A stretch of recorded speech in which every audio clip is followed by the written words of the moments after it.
Hello everyone and welcome to Society Radio.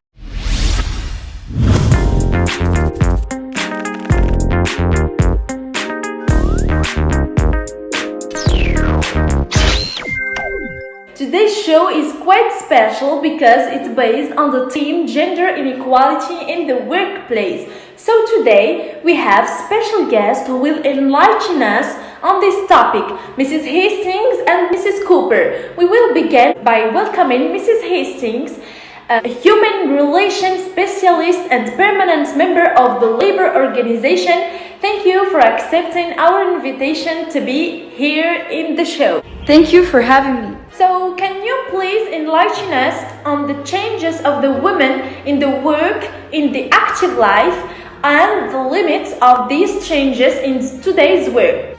To begin with, women have fought throughout the centuries to obtain rights, notably labor rights, and to be completely detached and independent from their husbands or fathers, which has revolutionized the condition of women in the world. But are there still inequalities in the workplace? Yes, indeed, being a member of the labor organization, balance sheet has been established and inequalities between men and women are still present in the labor market. For example, for the wage gap between the sexes, which is considerable according to our statistics. We have calculated this gap in a multitude of ways, but the varying calculations point to a consensus. Women consistently earn less than men. And the gap is wider for women of color. By calculating a holistic funneling of women and men into different types of industries and jobs based on gender norms and expectations, so-called women's jobs, which are jobs that have historically had majority female workforces, such as home health aides and child care workers, tend to offer lower pay and fewer benefits than so-called men's jobs, which are jobs that have had a predominantly male workforces, including jobs in trades such as building and constructions. So even if there have been evolutions in the world of work for women, you say that there are still setbacks in its progress today. Yes, there is still a long way to go to achieve equality between men and women, in the workplace and in many other areas. We must continue the fight because the statistics are there. We must act and continue to make things change, like those women who have allowed us to get here. The rights that we have obtained must not be questioned.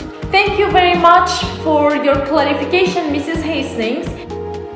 Indeed, discrimination is still a reality despite considerable progress over time, which is why we are welcoming today a special guest who has suffered discrimination in her workplace to give us her testimony, which has left its mark on people's minds. Thank you for being here, Mrs. Cooper. Thank you for receiving me. It is a pleasure for me to be present. You have suffered discrimination related to your gender in your workplace. How did all this take place? Yeah, I was a victim of very strong discrimination last year. I was then 21 years old. I was a home help employed on a permanent contract. When I learned of my pregnancy, I didn't announce it immediately to my employer for fear of his reaction. An indelicate colleague had shared her suspicions about my curves with my boss, so I was forced to tell him. During the interview, he told me, "So miss, why are you coming to see me today? I hope you're not going to tell me something I won't like." Suffice to say, I had sweaty hands and was very uncomfortable. When I finally let him off the hook, he pretended to be happy for me. But that was also the beginning of hell. My boss was always making indecent remarks and sexist comments. And what derogatory remarks have you experienced from your boss? For example, remarks like, "I should think about hiring more men," or "women are really not cut for our job." And how have these events affected your professional life?